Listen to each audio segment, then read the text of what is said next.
श्री गुरु रामदास जी तो आग्या लैके श्री गुरु अर्जन देव जी लाहौर नूं चल पे। तद सिहारी मल जी अर्जन जी नूं नाल लैके तुर पे। रथ चलदा चलदा लाहौर पुज्जा। विआह दा काम सारा अरंभिया। उतना चिर ताए जी दे घर रहे। उस तो बाद अपनी धर्मशाला विच आण टिके। आए सिखां दी सेवा करदे अर सतनाम दा उपदेश दिंदे। हुण पिता जी दे स्नेहे नूं उड़ीकण लगे कि कदों पिता जी सददे हन। कितने कु महीने बीत गए। अर्जन जी दा चित्त गुरु जी दे दर्शन कोलों व्याकुल हुंदा जावे। इधर प्रीति चंद अपने कंमां विच रुझा रहा। पदार्थ दी संभाल विच मगन होया होया गुरु जी दे हुक्म नूं मोड़ दिंदा। कई तरह दे जवाब दे छड्डदा। गुरु जी चुप कर रहिंदे। अर्जुन जी दे सदन विच गुरु जी ने लापरवाही जही जताई। सब सिख संगत प्रीति चंद जी दे हुक्म विच वरतदी। मसंद सब प्रीति चंद जी नूं ही मुखी समझदे। महादेव जी अपने ही सुभाव विच मस्त रहिंदे। कदी कदी पिता जी पास आउंदे। लाहौर विच बैठे अर्जन देव जी पिता जी दे दर्शन खुणों दिन ब दिन व्याकुल हुंदे जांदे। एक घड़ी महीने दी प्रतीत होवे और हर वेले पिता जी दे दर्शन दी तांग विच भुख त्रेह भी सुकदी जावे। सवास सवास गुरु जी दे सिमरन करन लगे। चेहरे दा रंग पीला पै गया। शरीर कमजोर हो गया। चित्त घाबरन विच रहन लगा कि उड़ के भी गुरु जी दे दर्शन करां। मगर उन्हां ने रोक रखिया है कि साडे सद्दे बगैर नहीं आउणा। पता नहीं मेरे पासों की अवज्ञा हो गई है कि जो पिता जी ने मैनू भुला दिता है। अखां विचों प्रेम दे अथरू तरबक तरबक पैण लग जाण। इहो जी करे एकांत जगह विच बैठा रहां। इधर गुरु रामदास साहिब जी कदी गोइंदवाल चले जाया करते ते कदी सदास्तर विखे आ जाते। उधर श्री गुरु अर्जन देव जी व्याकुलता की चिट्ठी लिखण लगे। जिस प्रकार श्री गुरु रामदास साहिब जी संगतां नूं सतनाम दा उपदेश दिंदे सन, उसे प्रकार श्री अर्जन देव जी लाहौर विखे आईयां संगतां नूं उपदेश करन लगे। मगर चित्त गुरु जी दे दर्शन खुणों घड़ी घड़ी पल पल व्याकुलता नूं प्राप्त हुंदा जावे। श्री गुरु रामदास जी गुरियाई दी परख रूपी कसवट्टी लाउण वास्ते चुप रहे। प्रीति चंद जी पासों सब मसंद डरदे मारे कदी भी गुरु जी अगे श्री गुरु अर्जन देव जी नूं याद ना करदे। सगों गल विछड़न छड़न लगदी तां होर पासे गल टाल छड़दे, क्योंकि प्रीति चंद जी ने सब नूं समझा छड्डिया होया सी। जद श्री अर्जन देव जी ने कुछ महीने लाहौर विच रहिंदियां बतीत हो गए अते गुरु जी ने कोई स्नेहा वापस आउण लई ना भेजिया तां चित्त व्याकुल तो व्याकुल हुंदा जावे।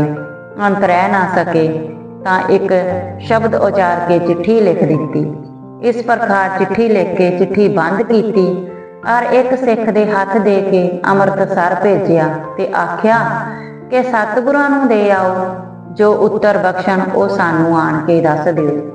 गुरसिख पत्रिका लैके तुर पिया। दूसरे दिन अमृतसर पुज्जा अते गुरु जी नूं मिलण लई उद्यम करन लगा। प्रीति चंद जी ने ओपरा सिख देख के ताड़ लिया कि इस दे हथ विच कोई कागज मतलब दा है। झट अगों दी हो के पुछया की गल है। सिख ने नमस्कार करके वो चिट्ठी प्रीति चंद जी नूं दे दिती कि गुरु जी नूं पहुंचा दिओ। प्रीति चंद जी ने पत्रिका पढ़दे सार ही मन विच खलबली मच उठी। मन विच सोचण लगा, ये तां पहलियां गुरुआं वांगण ही शब्द उचारण लग गया है कि ये लाहौर जाके किसे पासों काव विद्या तां नहीं पढ़न लग गया। ये चिट्ठी तां जिस वेले पिता जी ने देखी जरा भी ढिल नहीं करनी। झट प्रसन्न होके अर्जन देव नूं सद लैणा है। गुरु गद्दी ना किधरे सौंप देण। इस चिंता विच पै के उस सिख नूं कहा, इत्थे ही ठहरो, मैं चिट्ठी गुरु जी नूं दे आवां। एवें ही बहाने नाल अंदरों होके फिर प्रीति चंद जी सिख पास आ गए अते आख्या कि तुसी इत्थों हुणे ही चले जाओ। गुरु जी ने चिट्ठी पढ़ लई है, बड़े प्रसन्न होए हन। उन्हां ने उत्तर दिता है कि अर्जुन जी हालां कुछ दिन लाहौर ही ठहरो। ਅਸੀਂ ਸੱਦਾਂਗੇ ਤਾਂ ਆਉਣਾ। ਸਿੱਖ ਉਸੇ ਵੇਲੇ ਲਾਹੌਰ ਨੂੰ ਤੁਰ ਪਿਆ।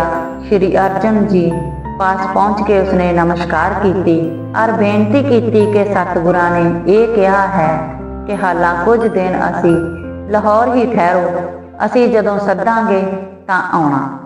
ਇਹ ਸੁਣ ਕੇ ਸ਼੍ਰੀ ਅਰਜਨ ਜੀ ਦਾ ਮਨ ਹੋਰ ਵੀ ਵਿਆਕੁਲ ਹੋ ਗਿਆ ਔਰ ਮਨ ਹੀ ਮਨ ਵਿਚਾਰਨ ਲੱਗੇ ਕਿ ਮੇਰੇ ਪਾਸੋਂ ਕੀ ਭੁੱਲ ਹੋ ਗਈ ਹੈ, ਕੀ ਗਲਤੀ ਹੋ ਗਈ ਹੈ ਜੋ ਪਿਤਾ ਜੀ ਨੇ ਮੈਨੂੰ ਵਿਸਾਰ ਹੀ ਦਿੱਤਾ ਹੈ। ਅੱਖਾਂ ਵਿੱਚ ਜਲ ਭਰ ਆਇਆ ਤੇ ਚੁੱਪ ਕਰ ਗਏ। ਕਈ ਦਿਨ ਫੇਰ ਗੁਰੂ ਜੀ ਦੇ ਚਰਨਾਂ ਵਿੱਚ ਧਿਆਨ ਜੋੜਦਿਆਂ ਬੀਤ ਗਏ। ਫੇਰ ਸਤਿਗੁਰਾਂ ਨੂੰ ਉਹਨਾਂ ਨੇ ਫੇਰ ਦੂਜੀ ਚਿੱਠੀ ਲਿਖੀ। ਇੱਕ ਦਿਨ ਫੇਰ ਪ੍ਰੇਮ ਦੀ ਲਹਿਰ ਨੇ ਉਛਾਲਾ ਮਾਰਿਆ ਅਤੇ ਇਕਾਂਤ ਜਗ੍ਹਾ ਵਿੱਚ ਬੈਠ ਕੇ ਦੂਸਰੀ ਚਿੱਠੀ ਲਿਖ ਕੇ ਉਚਾਰੀ। ਇਸ ਪ੍ਰਕਾਰ ਦੂਜੀ ਚਿੱਠੀ ਲਿਖ ਕੇ ਉਸ ਸਿੱਖ ਦੇ ਹੱਥ ਅੰਮ੍ਰਿਤਸਰ ਨੂੰ ਭੇਜੀ। ਸਿੱਖ ਲੈ ਕੇ ਤੁਰ ਪਿਆ। ਸਵੇਰੇ ਸਾਰ ਹੀ ਗੁਰੂ ਜੀ ਦੇ ਦਰਵਾਜ਼ੇ ਤੇ ਪੁੱਜਾ। ਅੱਗੇ ਉਸ ਵਕਤ ਵੀ ਗੁਰੂ ਜੀ ਅੰਦਰ ਸਨ। ਸਿੱਖ ਬਾਹਰ ਬੈਠ ਗਿਆ।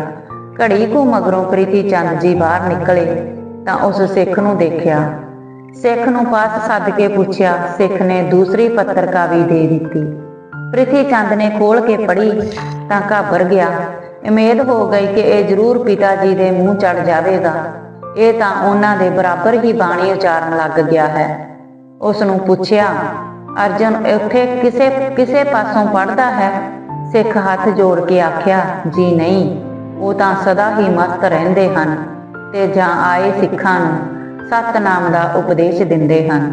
ਇਹ ਸੁਣ ਕੇ ਹੋਰ ਵੀ ਮਨ ਵਿੱਚ ਭਜੱਤਰੀ ਲੱਗ ਗਈ ਕਿ ਹੁਣੇ ਹੀ ਸਤਿਨਾਮ ਦਾ ਉਪਦੇਸ਼ ਦੇਣ ਲੱਗ ਗਏ ਹਨ। ਕਿਧਰੇ ਪਿਤਾ ਜੀ ਨੇ ਹੀ ਨਾ ਸਿਖਾ ਦਿੱਤਾ ਹੋਵੇ ਕਿ ਲਾਹੌਰ ਜਾ ਕੇ ਸੰਗਤਾਂ ਨੂੰ ਸਤਿਨਾਮ ਦਾ ਉਪਦੇਸ਼ ਕਰਨਾ। ਹੋ ਸਕਦਾ ਹੈ ਇਸ ਵਾਸਤੇ ਹੀ ਪਿਤਾ ਜੀ ਉਸ ਨੂੰ ਉੱਥੇ ਰੱਖਣਾ ਚਾਹੁੰਦੇ ਹਨ, ਪਰ ਫੇਰ ਵੀ ਇੱਥੋਂ ਨਾਲੋਂ ਪਰੇ ਹੀ ਰਹਿਣਾ ਉਸ ਦਾ ਠੀਕ ਹੈ। ਸਿੱਖ ਨੇ ਕਿਹਾ, ਠਹਿਰ, ਮੈਂ ਗੁਰੂ ਜੀ ਪਾਸੋਂ ਉੱਤਰ ਲਿਆਉਂਦਾ ਹਾਂ। ਪ੍ਰੀਤੀ ਚੰਦ ਨੇ ਚਿੱਠੀ ਖੀਸੇ ਵਿੱਚ ਪਾ ਲਿੱਤੀ ਅਤੇ ਅੰਦਰੋਂ ਪਲਕੂ ਹੋ ਗਿਆ। ਸਿੱਖ ਨੂੰ ਆਖਿਆ ਕਿ ਗੁਰੂ ਜੀ ਨੇ ਆਖਿਆ ਹੈ ਕਿ ਅਰਜਨ ਜੀ ਨੂੰ ਕਹਿ ਦੇਣਾ ਕਿ ਅਸੀਂ ਸੱਦਾਂਗੇ, ਘਬਰੋ ਨਾ। ਹਾਲਾਂ ਤੁਸੀਂ ਧਰਮਸ਼ਾਲਾ ਦੀ ਸੇਵਾ ਕਰੋ, ਸੋ ਤੁਸੀਂ ਹੁਣ ਹੀ ਲਾਹੌਰ ਨੂੰ ਚਲੇ ਜਾਓ। ਸਿੱਖ ਉਸੇ ਵਕਤ ਨਮਸਕਾਰ ਕਰਕੇ ਤੁਰ ਪਿਆ।